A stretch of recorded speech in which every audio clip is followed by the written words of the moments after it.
Deus tem usado mulheres pastoras para abençoar a vida de muitos. Qual o pecado ou o problema que uma mulher no pastorado pode representar para a igreja?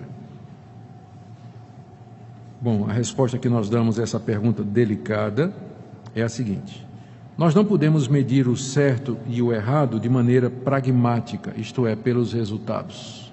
Ainda que uma coisa pareça dar certo e funcionar, isso não faz dela uma coisa certa.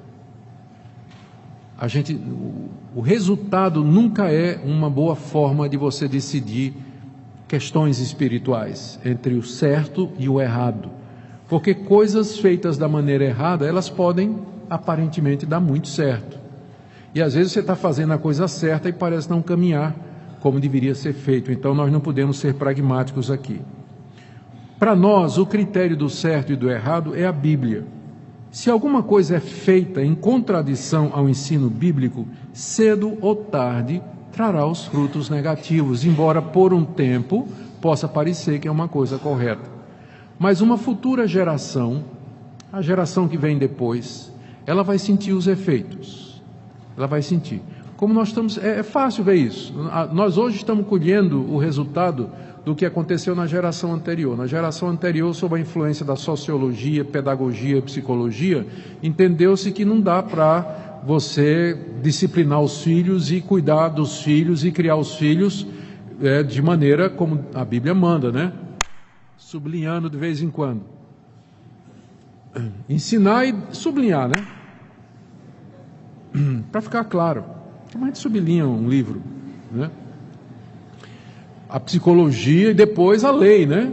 Veio e o resultado é que você vê hoje cenas vergonhosas. Eu estava num casamento recentemente e na minha frente, assim, tinha umas 5 crianças, mas não dava para ouvir o sermão. Eu estava sentado, não dava para ouvir. E tinha uma lá, especialmente, estava fazendo barulho, e a mãe dizendo: menina, vem cá. Não vou. Menina, para de fazer barulho. Não paro. Né?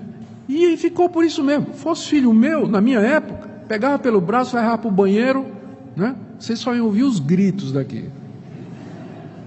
O resultado é esse: envergonha. Pai passa vergonha, mãe passa vergonha.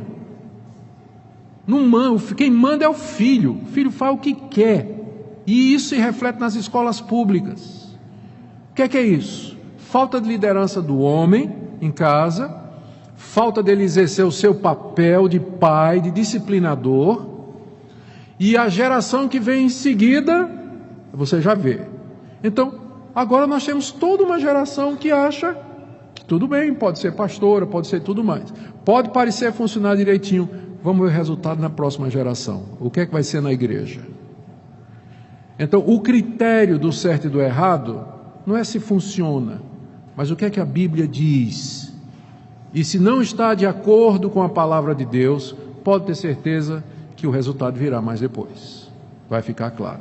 E digo isso com todo respeito, porque a gente tem que lembrar que Deus é um Deus de misericórdia e compaixão, e que muitas mulheres aceitaram ser pastoras e presbíteras em sinceridade, sem compreender profundamente o ensino bíblico a respeito desse assunto. Da mesma forma, há homens que ocupam a função de pastor e de presbítero sem as qualificações que a Bíblia recomenda. Não é? A nossa esperança é que o ensino claro das Escrituras ajude essas pessoas a servir dentro dos limites colocados por Deus para o próprio bem delas e da Igreja de Cristo.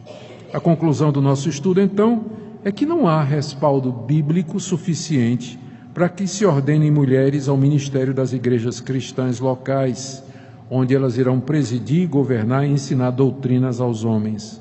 Na realidade, as evidências bíblicas apontam em uma outra direção. O ensino bíblico não pode ser ignorado pelos que almejam o ministério ordenado de mulheres nas igrejas evangélicas do Brasil. Vamos orar.